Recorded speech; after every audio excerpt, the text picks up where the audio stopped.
সব গাইজ দেখতে পাচ্ছেন আমাদের টাইগার নবাব ভাইয়ের সাথে দেখা আমাদের বলুর মেলা এসে। তো ভাই দেখলাম ভিডিও বানাচ্ছে, ভাইয়ের আসলে ভালো লাগে ভিডিওগুলো দেখি। কিছুদিন আগে দেখলাম মনির খানের কিছু ভিডিও নিয়েছেন, একটা ফর ইউতে গেছে, দেখি আর কি। যাক আমারও ভালো লাগছে, তবে আপনার চশমার সাথে আমার চশমাটা না মিললে অবশ্যই ভালো লাগবে না, কারণ আমার চশমা সাদা, আপনার কালো একটু বেমানান লাগছে। এটা যদি দেওয়া হয় তাহলে একটু বেশি ভালো লাগবে। এবার কিন্তু মিলে গেছে, দুইজনের মত একই রকম। আপনার হচ্ছে জীবন সম্পর্কে কিছু একটা বলেন তো আমাদের। ভিডিও করতেছেন, কত দূর এগোনোর চিন্তা ভাবনা আছে?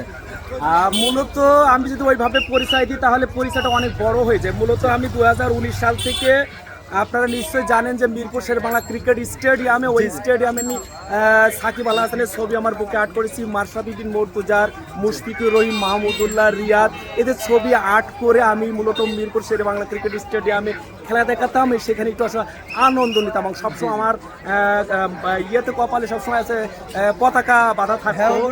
সেই হিসেবে আস্তে আস্তে আপনি মূলত ভিডিও শুরু করি 2024 সালের লাস্টের দিকে। কিন্তু এর আগে যদি ফেসবুক সম্পর্কে জানতাম না বা বুঝতাম না, বুঝলে হয়তো আরো ভালো করতে পারতাম। তো 2024 সালের লাস্টের দিক থেকে ভিডিও বানাচ্ছি কন্টিনিউ। মোটামুটি এখন মানুষের ভালোবাসার টানে বা মানুষের ভালোবাসা পাচ্ছি, যার কারণে আস্তে আস্তে এগিয়ে যাচ্ছি। তো বর্তমান যে অবস্থা বা সিচুয়েশন, এই সিচুয়েশন আসলে ভালো ভিডিও বা ভালো জিনিস পাবলিক অ্যাকসেপ্ট করতে চায় না। যত খারাপ ভিডিও বানাবেন, খারাপের ভেতরে কিন্তু হাসি, রং তামাশা, মানে যত প্রকার রং তামাশা, যত রং তামাশা দিবেন ততই কিন্তু ভিডিও ভিউ হবে, কিন্তু ভালো ভিডিও চলে না। কিন্তু তারপরে আমি যখন 2024 সালের আগে বিভিন্ন বাংলাদেশি ইতিহাস ঐতিহ্য নিয়ে ভিডিও বানাতাম, সেই সময় চলতো না, কিন্তু এখন ভ্যারাইটিস ভিডিও বানাতে মোটামুটি একটু চলছে।